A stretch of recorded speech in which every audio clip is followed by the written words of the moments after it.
was doing double shots in the back parking lot. Met a girl down from Tennessee. He was acting tough, thought he was hot stuff. Whoa, I like the new intro for StreamYard. Kirstie Kraus is on, and down in you're in Nashville right now, right? Yes, I am. All right, and me and Mike G are on, and the weather's great down here in Tampa. Mike, how's it going, man? Can't complain. We got Kirstie back, and she's blowing up, doing big things. Now, Kirstie, so what's going on? It's been a while. It's been 5 years, so we got you back on and want to just find out what's been happening with you in your life and how's everything going. Oh, yes. I called myself an OG a second ago. There you go. I feel like an OG. Things have been going good now that, season's coming. Like right after St. Patrick's Day is really when stuff starts really picking up in Nashville, and I can definitely feel it. People are coming to visit. I'm getting the messages about where to go. I was downtown on Sunday playing Jelly Roll's place, and there was a lot of people walking around downtown, so it just felt good. The weather feels good. I'm in a good mood. There you go. That's what's up. Yeah. You made a lot of changes in Journey. So what have you been up to? Yeah, a lot of touring. I've been working on new music, so now that I feel like I have something up my sleeve because this new music is always in the works. But there's just some fun things this year that will come about, and of course, I got to release like a surprise Christmas single, which was super fun. It was like about the beach, but also a classic Christmas song. So that was called Tropic Wonderland, kind of like Winter Wonderland. Tropic Wonderland for all my beach people. So that was well received, and I feel like that just kind of kicked into the new year, and 2025 has been really great so far. That's what's up. Yo, so question. I heard you got a new video out with another artist. What was that about? Yes. Okay. I love collaboration. First of all, I love it. And Kirstie Huff and I got together. I actually brought her up on tour to my home state. Called Dabba Dolly. That video was so much fun to make. The two of us, like we did that in probably like 4 or 5 hours, 4.5 hours. And we had the plans for it. We had the outfits. Shout out to Nashville Trendy and Tipsy, who gave us a bunch of outfits to match. But we just wanted to capture the fun essence of the song and the very like empowerment, like female empowerment, kind of like to honor Dolly, So we wanted to capture that fun vibe, and I was so glad. I mean, that video ended up getting like more than 27,000 views on YouTube, and then another 27,000 views or in some, I think more than that on Facebook. So I was just like really happy that it was well received and people like the song. Well, let's talk about, Oh, go ahead, Mike. No, I just like the pink house. Everything's pink. It's very pink. It's so like Barbie, Elle Woods, Dolly all together. Yeah. The vacuum in there it was painted pink. Like the toilet paper was pink. It was wild. I was that's cool.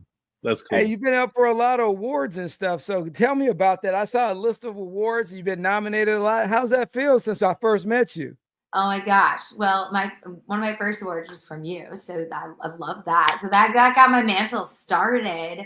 But it's just winning the Artist of the Year for country music as a female and representing that on the Grand Ole Opry stage, the country music stage, like that was a really big moment. And like family was there, my aunt was there, my mom was there, people from out of town came, other artist friends were there, so it was just like really cool to have everyone be there and share that moment with them. But I definitely was like, holy crap, they just said my name, I need to run to that stage like right now. And so my little heart was like pounding from the adrenaline of stepping into the circle and the adrenaline of like running from the balcony.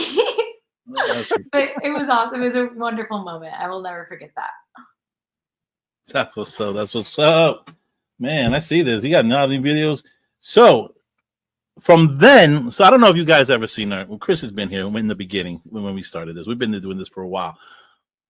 What is the momentum now? What are you trying to do? What is new? Like you're on tour, you're winning awards, you're doing video. Yeah.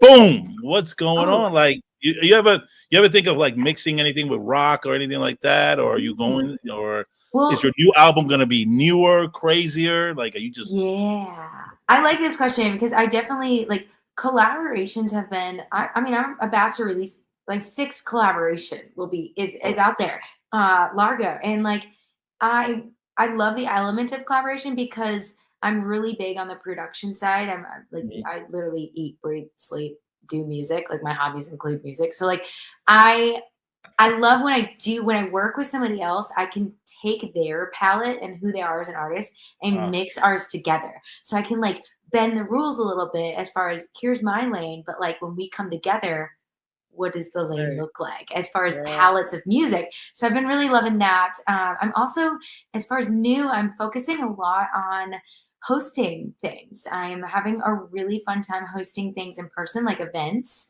and red carpet things, and just growing in that space. There's some things maybe in the works this year, and which I'm very, very excited about.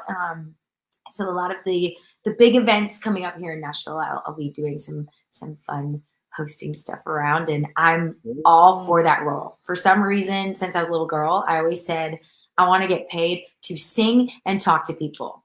That's it. That's it. No wrong with that. It's kind of funny how like I knew I wanted to be a singer, but I always said that other part to it, you know? Yeah. Oh, yeah.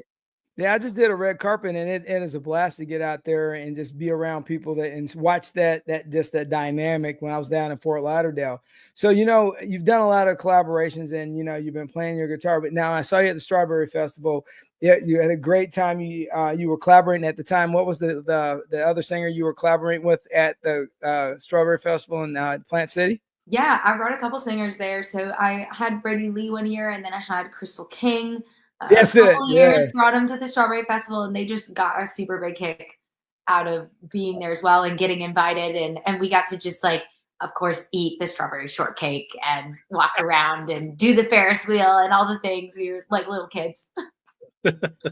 So now, now that your career's kind of going up in a trajectory that's in a positive manner, how are you reshaping your music? So it might kind of touched on it, but as you're starting to evolve. So I've met you, Kirstie, back when you first, you were like really grinding, and now you're really, really grinding, but you've really evolved a lot in a lot of your music. So what are you doing different? Are you taking singing lessons? What are you doing to enhance your skill? Yeah, I mean, voice lessons, I'm definitely looking into going back because I've had like 2 lessons in the last like couple of years, but I'm using what I've learned and really applying it. I've definitely been focusing on my voice and guitar skills a lot in the past couple of years. Also, as far as like musically, I have been really focusing on writing for myself in the past like year and a half, and writing songs that are super fun and more able to be digested by more people. So that's a better way of saying like more commercial writing. But like, I am all up in my feelings as an artist all the time. So I want to write like all the stuff for the Grammy album, but I need to like, come back and write the stuff that like radio can play for everybody to enjoy, and not just the people who are like, listen to that flat sharp 7, like musical like people who are music nerds. So I mean I get both, and I get both sides, and I can write both. So that's I have the outlet to do. Do you ever see yourself writing for other artists? Oh, I do. Okay. I definitely do, and I find that really fun because it's kind of like getting out of my body and what's going on with me, and like putting my brain into their space. And I have had artists say to me like, oh my gosh, like I really feel like you just read my soul. And I take that as a huge compliment. Like, I'm just like, great, that's my job. Like, I want you to feel like you like want to own this song and sing it and love it and all the things. So I've had like those moments when people say stuff like that. You don't forget that, It's funny you say that. I had a question come up in my head. You ever thought about doing hooks for like a hip hop artist or anything like that? I mean, I'm just saying that's a whole like dynamics. Because I hear your voice. You have amazing voice, and I can see you do some nice hooks, and hooks are serious. That's I what would makes be a song. open. I would be open to that. I do get messages a lot, like literally via LinkedIn or other places, like you wouldn't expect. Emails, people randomly pitching me songs or let's collab, and maybe I don't know them like at all, so I got to kind of like look into what they're doing. But I would be down. I would be Yeah, definitely yeah. You down. like hip hop? I didn't even ask that. Did you even like hip hop? Well, okay, so my first collaboration ever. This is like if you go on all of the streaming platforms, scroll all the way down to like appears on, right? I can't believe I'm telling you guys this. I did like a collaboration with a Christian rap artist Okay. to redo the song Jolene. And I Oh, was okay. like, okay, let me show me the lyrics. Like I need to learn, I need to get where you're coming from so I can know to say yes or not. And it ended up being something I totally get behind. And I'm really glad I said yes. But I remember at first I was like, my first collaboration. And it's a Dolly song with rap. Like Yeah, that's a different I was angle. like, I need to think about this for a second, but I'm really glad I did. He is a Grammy member and just a phenomenal artist, and very much runs his business in such a high professional way. So it was like an honor for me to be on that track. But it is a remix version of Jolene. With a loaded question. So, what do you think about social media and how it's changed music now? Since you've had really 5 years to see this evolution just fly through the roof. You know what I'm saying with social media. Yeah, I think social media has changed the game because more independent artists have more access in their hands to be successful. And that's a lot of times why labels are trying to monopolize social media and take that over as well. Because they're like, we want to be in charge of everything. And I've loved like the opportunity to do so. As much as social media does take a lot of time, like it's a way for me to be out there. And whether I'm not maybe in Tampa all the time, but I'm still out there.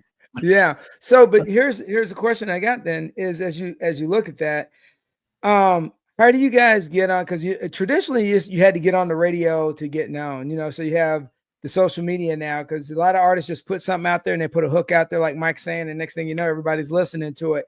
How are you still balancing traditional platforms like XM radio, Sirius radio, local radio, and social media where you're posting songs that you're putting on social media? Because it's just really two different worlds because you're touching 3 different generations. But go ahead. Absolutely. Through all of these different forms of social media and all these different platforms that have come out over the years, the main thing for marketing, they keep saying what is so important is your email list. And so I have just by hand meeting people or people emailing me, have been building that up. So when I do put releases out, that's one thing that we own. Like we can't determine when TikTok is going to be gone again or next. And then that's all the people gone, just like that. Like we own our email list. That can't be taken away from us. And so that's been like ingrained in my mind, because that's like the universal thing. I've also found that like YouTube is forever going to be the universal platform from small to olds. There, I'm always like, I have music videos on YouTube. I always say that. Like I'm always like, go to YouTube. Oh, and that's a great thing. And so, as you're looking at what was the since we've talked, Kirstie, what is one of your best gigs you've done since we've talked in the last 5 years that it resonated with you? Oh my goodness. This reminds me because this video right here is from a festival in the UK. I was in Portsmouth, and it was beautiful. It was a beautiful day. I got to do like a 30-40 minute set of all my original stuff. But I will say a place in London called the Bedford is really just beautiful. It's iconic. Like everybody's played there in London, and they have like all these red curtains. It's very nostalgic, and the sound, the room space is in a circle, so the sound is like dynamic. Yeah. Ooh. Yeah, and the sound man is like award-winning sound man for like a major artist too. So I was like, it sounds good. It was awesome. It was just like so honoring to be booked there and be able to go get there by train. I was over in the UK for 5 weeks. Have you seen the crowd grow from the beginning? Keep on Yeah. growing and growing. Yeah, Yeah. it's wild. Like the second time I just keeping on the UK train, the second time I went over there for the 5-week tour, there were sold out shows, and that was like that was Whoa. crazy. It was like, you know, I just can't wrap my brain around it. And there's people that were standing in line and waiting for me to sign posters and take pictures with them, and I was like, what? Nothing. And just like signing at That's CMA Fest since we last talked, and being on the CMA Fest app and stuff like that. Like sometimes I'm like, is this okay? Yep, this is real. I guess this is happening right now. amazing. I was like, yeah, I think I even did a video where I was like, your girl's on the app. Like, look me up. Hey, Mike, so it does remind us when we had that conversation with her back 5 years ago, and we're like, so have you been overseas yet? Do you think about going overseas? Man, look at that. Oh, right. Now twice I've gotten to play as a guest at their big festival that's happening right now is Country to Country, C2C. And then the following year, I went over as a guest again and did hosting for their main sponsor for Country Line. Wow. So it's just, I feel like they're a family over there, just like I feel like I have a family in Florida.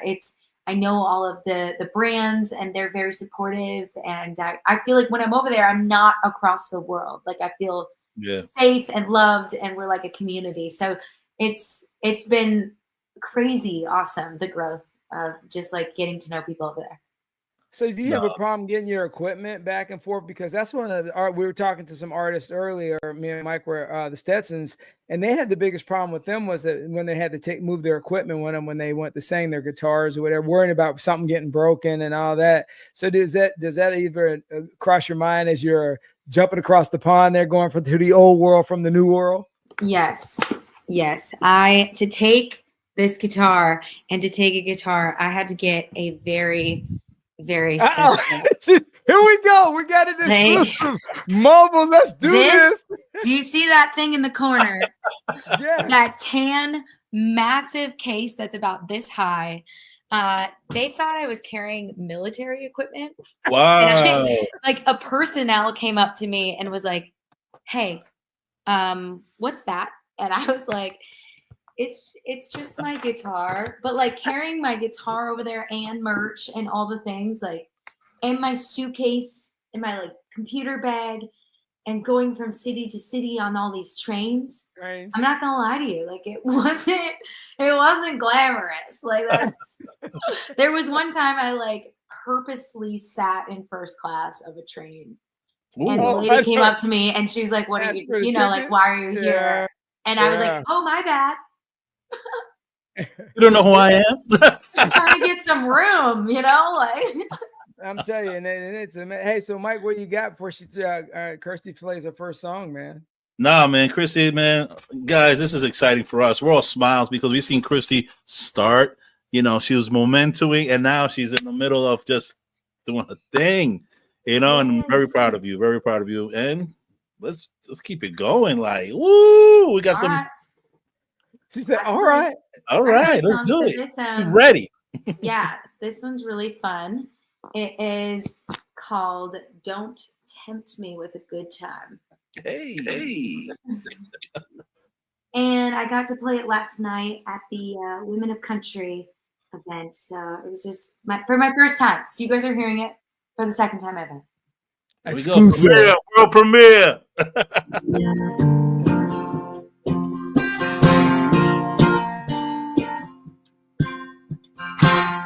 What's your plans for the weekend? I'm headed straight for the deep end. How you friend, are you all in?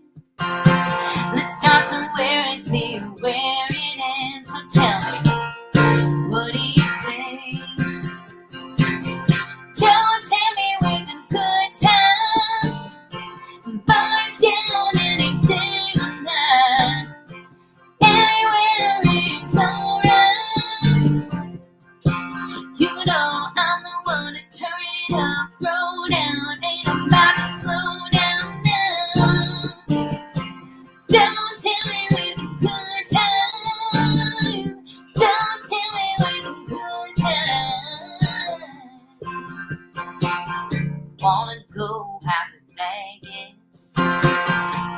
your wedding dress like Elvis.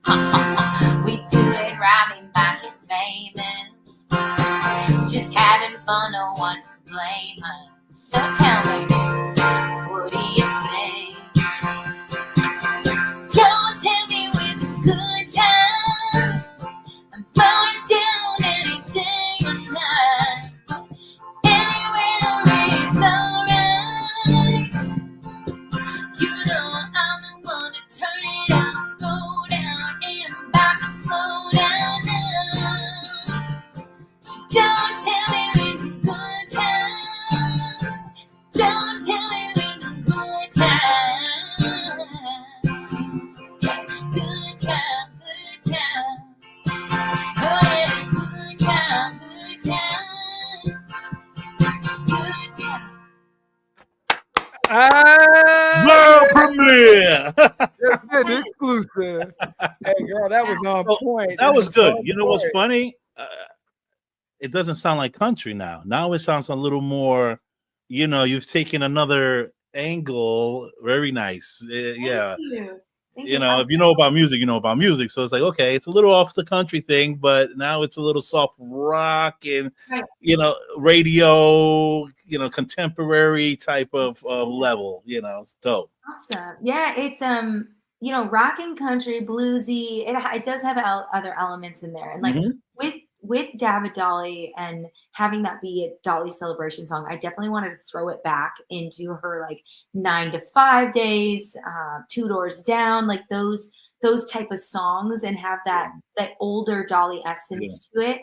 And so I had fun like with that production. But yeah, this some of the stuff I'm writing is very much in the vein of the song I just played. So it's very like makes people want to rock out with you. Yeah.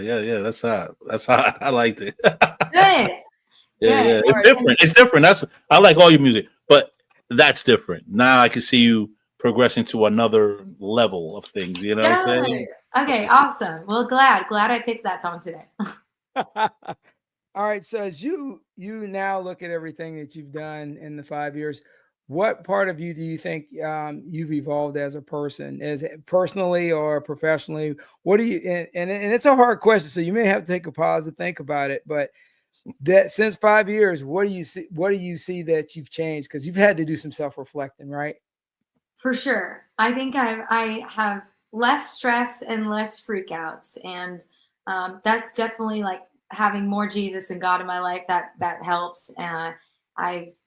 It just in the past like year have dove into the Bible and like done Bible study, and that's like never like I knew parts in the Bible like through church, but like never read it myself. So having just that other element and then on top of like all the work that I take on, that's helped. Like that's this great, wonderful thing to make me just overall happier and less stressed. And I definitely spend a little bit of time every day to have like a mini vacation and In your mind, yeah, in my mind, like sitting in the sun, like it's just like having a moment where I'm just like doing something that I just enjoy that doesn't require work. I'm definitely a workaholic, so it's just I've really been able to balance myself out a little bit more.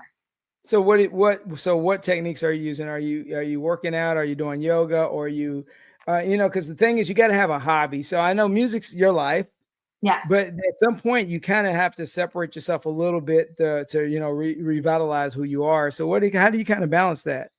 Yeah, I love doing yoga. I love just like listening to books. I'm an audible learner, so that's like a big thing. Like maybe not like I don't regurgitate as much when I have like the physical book, but I also to get myself away, like I watch movies. I do random things like go to Mardi Gras and eat moon pies because Let's I've talk never done about that the moon before. pies. Hold on, Yeah. go ahead. Tell us about the moon pies. So they threw out every different flavor. In this time I've tried vanilla, banana, blueberry, like you name it. I've tried a whole bunch. And if you heat them up in the microwave for like 10 seconds, they're just absolutely great. Oh, I didn't know that. Oh, I didn't know they made blueberry.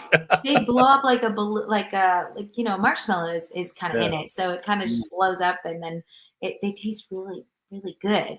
But I like to do new things, so like I make sure that I go to the aquarium, and I'm going to Chattanooga coming up in like next week, and I'm going to go early so I can make sure to go to the aquarium. So like just taking opportunities to do those fun things that are not around work. Of course, I'm going to get social media content around it, but that's another story. But it should help you with work as well when you take up that piece, because it helps you with your writing, you know, it helps you think and then create and then be like, oh, okay, you know, so it does add on to your element of work, you know. Absolutely. Living helps with writing. Like you can't write if you're not like living. I like that. Yeah, living helps with writing. I like that. So by the way, before we get out here and let you close us out, you tell your mom I said hi. I will. Because she's always liking everything, you know, on things that we put on Instagram. And then every time I go come see you and she's there, she's just it's Linda, right? Yeah, Lori. Yeah. Very sweet. And I help her with her Instagram a little bit. And she's so good at just keeping up with anyone. Like anyone that's like, you know, like as friends of mine, she's like, I got you. Like so you give her a shout out for me and tell her I said thanks for the love and support. Okay, awesome. I will. All right. So what you gonna close us out with? What song? Ooh. I'm gonna do a song called Little Girl Big Dreams. Boom. Yeah. I wrote this with Ryan Neely, and I do feel like a lot of this answers some of the questions that I've had to answer on interviews. So here it goes. All right.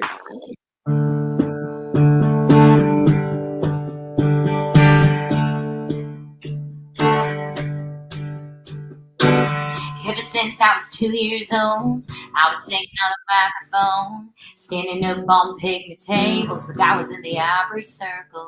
Bows in my hair and songs in my heart, I was aiming straight for the stars. Took my wings from the country to the city. Hello Nashville, here we are. I'm never gonna outgrow those half-pint fantasies. No, you'll never get too old for chasing your destiny. I'll never wanna lose those little girl big dreams.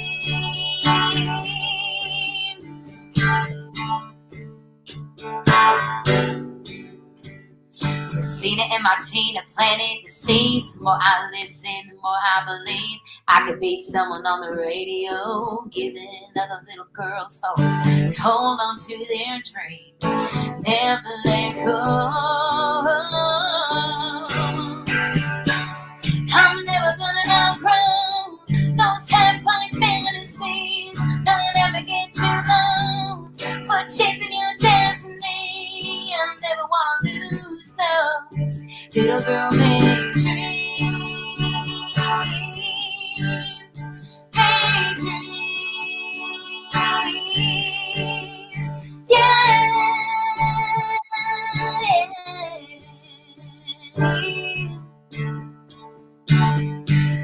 Those little girl big dreams. Woo! Mike, you heard it first. Yeah, embrace the power. Let's go. Let's go. What you got, Mike, before we get out of here? Man, What Kirstie, you got? once again, I know we're gonna have you on here later. Don't forget us. No, don't forget about us. But you're sounding great. Once again, you're sounding great. You're elevating. You know, if you know, you're elevating. You're dynamic. Your new video is awesome with the pink house. That's dope. And keep it going. You're doing good. Nice seeing you again. Yeah. Thank you, Mike and Vince. You guys are awesome. Well, I'm gonna give you a challenge because you know Tori's playing Division II soccer, so I'm gonna give you a challenge because I want you to come up when you got a great song, you know, whatever great song you write for a strong, empowered woman. I want you to be able to send it to me, and I want to be able to put it to some of her content that she's trying to do and get you out there. I like that because she was like, she saw you, she goes, Dad, that's the artist. I said, yeah, that's Kirstie Kraus. That's Kate. That's Special K. Yeah. So she was happy seeing and meet you. But with that being said, as always, me and Mike appreciate you coming on. And Yes, what yes. advice do you? And so, since you got your 5 years, and before we get out, what advice do you have for a young artist out there now that you're an OG? Oh my gosh. Advice. Yes. Advice. Just protect what you love. So if you're doing music or whatever you're doing, if you're doing soccer, like protect what you love. Say no to the things that don't align with what you're trying to do. Do not don't put yourself in spaces that don't feel good. Like, you got to protect what you're doing and what you love so you can be there for the longevity. And that would be my advice. Woo! I love it. I love it. Hey guys, check out Mike Vyas's podcast on his Instagram and check him out on YouTube. Embrace the Power. Always. Kirstie Kraus is on. She's a great artist. She was a country singer of the year, and she keeps rocking and rolling. And we love you. And as me and Mike always say down here from Tampa, keep it rolling. Till next time. Love you guys. Thank you so much. No problem, man.